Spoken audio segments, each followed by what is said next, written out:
கருப்பு. இந்த படத்தை பற்றி சொல்லணுன்னா, இது ஒரு பக்கா மசாலா கமர்ஷியல் படம். நீங்கள் எந்த ஒரு லாஜிக்கும் எந்த ஒரு எக்ஸ்பெக்டேஷன்ஸோ இல்லை எந்த ஒரு ஹைப்பும் இல்லாமல் ஜஸ்ட் ஒரு என்டர்டெயின்மெண்ட்டாக நீங்கள் இந்த படத்தை போய் பார்த்தீங்கன்னா கண்டிப்பாக உங்களுக்கு இந்த படம் பிடிக்கும். எல்லா படம் மாதிரியும் இந்த படத்தில் நிறையா ஹிட்ஸ் மிஸ்ஸஸ் ரெண்டுமே இருந்தது. ஹிட்ஸ் கொஞ்சம் அதிகமாகவே இருந்தது தான், பட் மிஸ்ஸஸும் கண்டிப்பாக இருந்தது.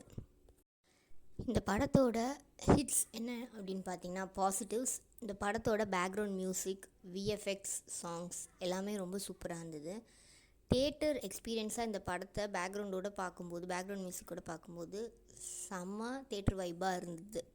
படத்தோட ஸ்டார்டிங்கில் வந்த இந்திரன், அனாகா அந்த அப்பா பொண்ணு கேரக்டர் படத்தோட ஃபஸ்ட் ஹாஃபை ஃபுல்லாகவே அவங்க 2 பேர் தான் லிஃப்ட் பண்ணி கொண்டு போனாங்கன்னு சொல்லணும். பயங்கரமாக சூப்பராக ஆக்ட் பண்ணியிருந்தாங்க. ஸோ படத்தோட பெரிய ப்ளஸ் தான் இவங்க 2 பேரோட ஆக்டிங்கை சொல்லலாம்.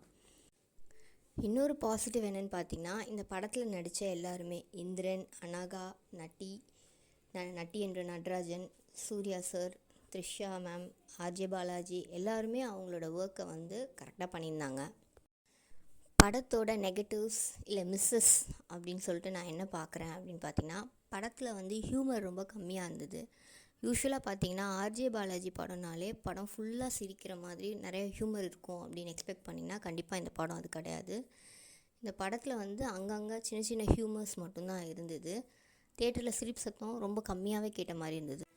படத்தோட இன்னொரு நெகட்டிவ் அப்படின்னு பார்த்தீங்கன்னா ஸ்க்ரீன் ஸ்பேஸ். இதில் இந்த படத்தோட ஹீரோவாக சூர்யா சாரை சொல்லியிருக்காங்க. பட் சூர்யா சாரோட ஸ்க்ரீன் ஸ்பேஸ் ரொம்ப கம்மியாக இருந்த மாதிரி இருந்தது. ஒரு கட்டத்தில் சூர்யா சார் ஏதோ கேமியோ பண்ணுற மாதிரி ஒரு ஃபீலே வந்தது. நிறைய இடத்துல என்னடா சூர்யா சாரை ரொம்ப நேரம் காணும் அப்படின்ற ஒரு ஃபீலும் கிடச்சிது. ஆர்ஜே பாலாஜி படத்தில் ஃபுல்லாக இருந்தார். ஸோ சூர்யா சாரோட ஸ்க்ரீன் ஸ்பேஸ் ரொம்ப கம்மியாக இருந்தது. இது இன்னொரு நெகட்டிவ்ஸ் என்னென்னு பார்த்தீங்கன்னா, படத்தில் சுத்தமாக எந்த இடத்துலையுமே நீங்கள் லாஜிக் எக்ஸ்பெக்ட் பண்ணவே முடியாது. அஃப்கோர்ஸ் இட்ஸ் அ கமர்ஷியல் படம். ஸோ நீங்கள் எந்த இடத்துலையுமே படத்தில் நீங்கள் லாஜிக்கே எக்ஸ்பெக்ட் பண்ண முடியாது. இன்னொரு பெரிய நெகட்டிவ் ஆர்ஜே பாலாஜி சார் வில்லனாக ஃபர்ஸ்ட் டைம் ட்ரை பண்ணியிருக்காரு. ரொம்ப நல்லாவே பண்ணியிருந்தார். அவரோட ரோல் அவர் பண்ணியிருந்தார். பட் எனக்கு என்னமோ அவருக்கு அந்த ரோல் பர்ஃபெக்டாக சூட் ஆகாத மாதிரி இருந்தது. வேறு யாராவது இன்னும் கொஞ்சம் நல்ல வில்லனாக போட்டிருந்தாங்கன்னா, இன்னும் கொஞ்சம் அந்த கேரக்டர் அப்லிஃப்ட் பண்ணி காமிச்சிருந்தாங்கன்னா படம் இன்னுமே நல்லா இருந்திருக்கும்.